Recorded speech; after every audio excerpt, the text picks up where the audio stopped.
প্রতিমার উদ্বোধন কবে হচ্ছে সেই ডেটটা যদি একটু বলেন। ডেটটা একটু পরে বলি, মহালয়ের 2-1 দিনের মধ্যেই হবে। আমি আচ্ছা, মানে মহালয়ার দিন হচ্ছে না? না না, মহালয়ের পরেই হচ্ছে।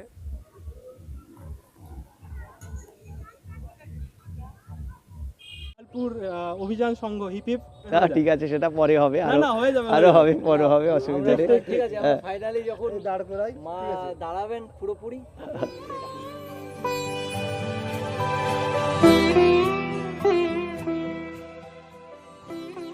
নমস্কার, লস্ট উইথ পীযূষের পক্ষ থেকে আপনাদের সকলকে আসন্ন দুর্গা উৎসব 2025-এর আগাম আন্তরিক প্রীতি ও শুভেচ্ছা জানাই। কামালপুর অভিযান সংঘ দীর্ঘদিন ধরেই কামালপুর অভিযান সংঘ বিতর্কের মধ্যে জড়িয়ে যাচ্ছে বা জড়িয়ে রয়েছে। তবে আজ মহালয়ার আগের দিন আপনারা যখন ভিডিওটা পাবেন তখন কিন্তু দেবীপক্ষের সূচনা অলরেডি হয়ে যাবে। যাই হোক, এখনও পর্যন্ত এই কামালপুর অভিযান সংঘ সেই জায়গায় পৌঁছাতে পারেনি যেখানে তারা উদ্বোধনটা করতে পারবেন। যাই হোক, কামালপুর অভিযান সংঘের আজ পর্যন্ত যে আপডেট রয়েছে সেটা সরাসরি আপনাদের সামনে। খুব বেশি কথা বলছি না, আপনাদের সোজাসুজি নিয়ে চলে যাব একেবারে মাতৃ প্রতিমার ঠিক সামনাসামনি। চলে আসুন।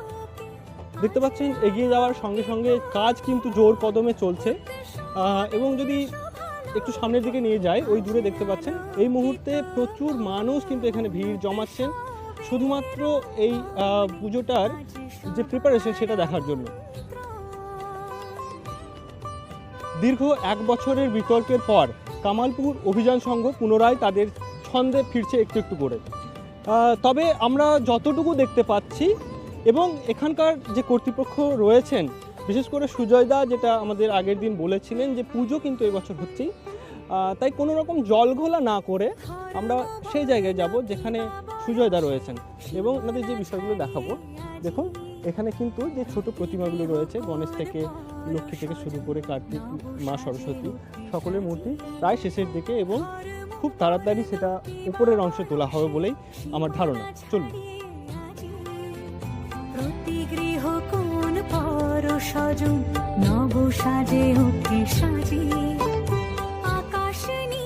মাতৃ প্রতিমা দর্শনের আগেই মাতৃ প্রতিমার যে স্ট্রাকচার রয়েছে তার নিচে যে বিশাল পরিসর এবং সেই পরিসরে কি বড় মানের কাজ চলছে সেটা আপনারা বুঝতে পারছেন। প্রথমেই যেই প্রতিমাটা আমরা দেখতে পাচ্ছি সেটা কিন্তু লক্ষ্মী এবং গণেশের।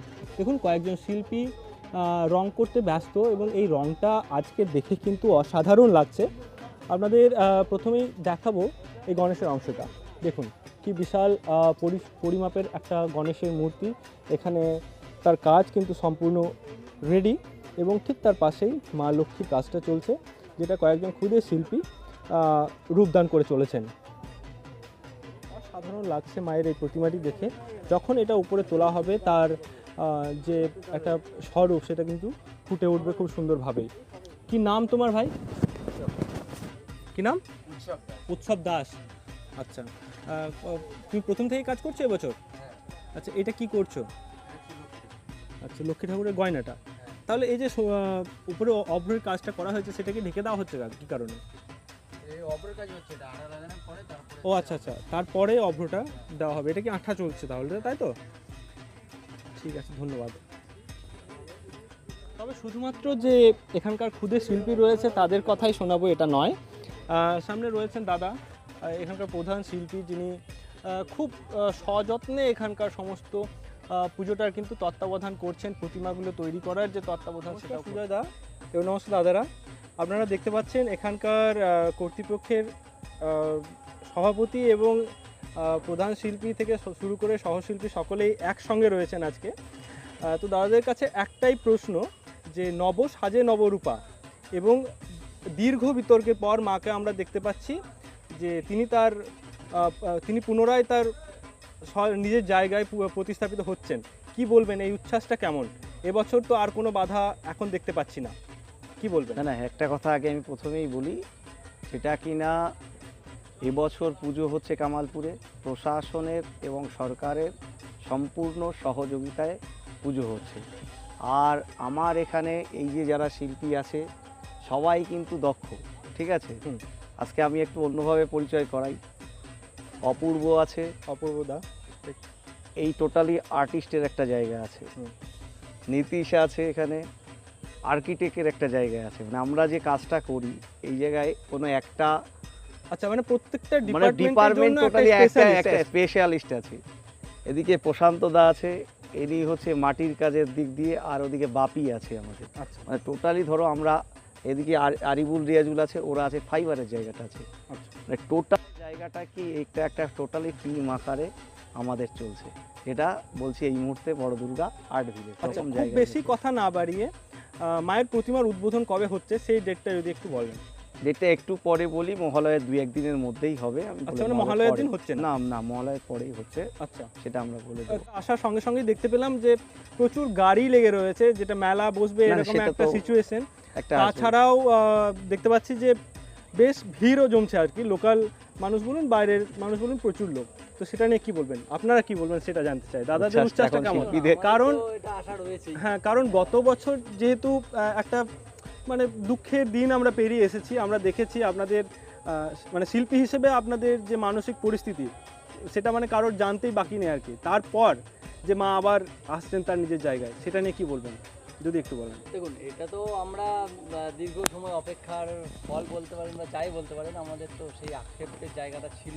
এখন সেটা ধীরে ধীরে আমরা ওভারকাম করার চেষ্টা করছি। ফাইনালি মা পুরোপুরি দাঁড়ালে হয়তো সেই স্যাটিসফ্যাকশনটা আসবে।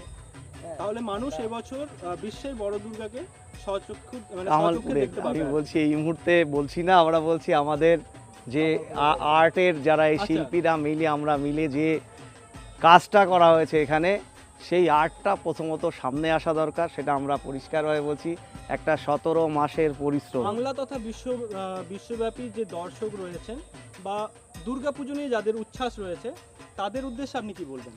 এই দেখো, বাঙালির শ্রেষ্ঠ উৎসব দুর্গাপূজা, আবেগ তো থাকবেই। গতবার যারা দেখতে পায়নি, আমি বলবো পরে তারা পরে আসুন, সুশৃঙ্খলভাবে আসুন।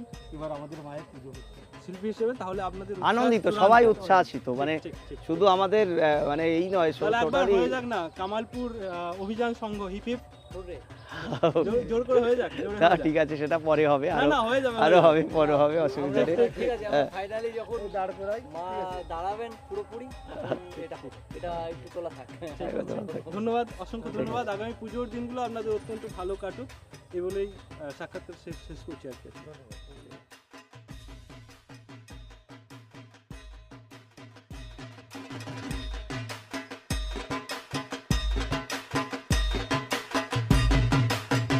মায়ের যে বিশাল মুখের যে প্রতিবিম্ব, সেটাও কিন্তু রাখা রয়েছে একেবারে সামনে। তবে কার্তিকের এই যে অংশটা, এটা কিন্তু অসাধারণ লাগছে, কারণ তার বডি কালার এবং কন্ট্রাস্ট, চোখের অংশগুলো দেখুন কি অসাধারণ লাগছে।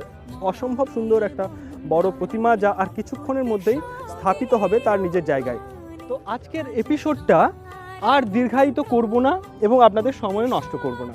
আপনারা বুঝতে পারলেন কি অসম্ভব উচ্ছ্বাস নিয়ে কাজ করে চলেছেন এখানকার সমস্ত শিল্পী তথা এখানকার গ্রামবাসী, তথা শুরু করে এখানের আশেপাশে যত গ্রাম রয়েছে সেখানের আশেপাশের মানুষ। যাই হোক, বিশ্বের বৃহত্তম দুর্গা 2025, যা বহু বিতর্কের পর আবারও তার নিজের জায়গায় পুনঃস্থাপিত হতে চলেছে খুবই তাড়াতাড়ি। বলতে গেলে মহালয়ার কয়েকদিনের মধ্যেই বিশ্বের বৃহত্তম দুর্গা প্রতিমা সোজাসুজি আপনারা চাক্ষুষ করতে পারবেন। আজকের মতো এতটাই, দেখা হচ্ছে নেক্সট এপিসোডে। ততক্ষণের জন্য ধন্যবাদ, ভালো থাকবেন সকলে, টাটা।